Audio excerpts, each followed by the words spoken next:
আমি এখন আছি বাংলাদেশের পার্শ্ববর্তী দেশ চট্টগ্রামে। বাংলাদেশের পার্শ্ববর্তী দেশ চট্টগ্রামে আছি।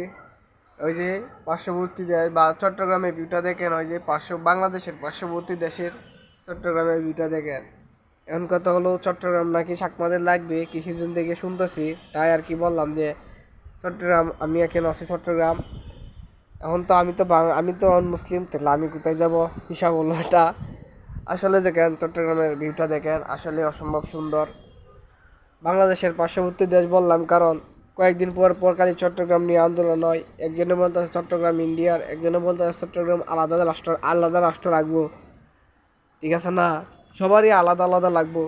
বাংলাদেশের ভিতরে বাংলাদেশ হয়েও যদি চট্টগ্রামে আলাদা রাষ্ট্র লাগে, তাহলে তো কিচ্ছু করার নাই।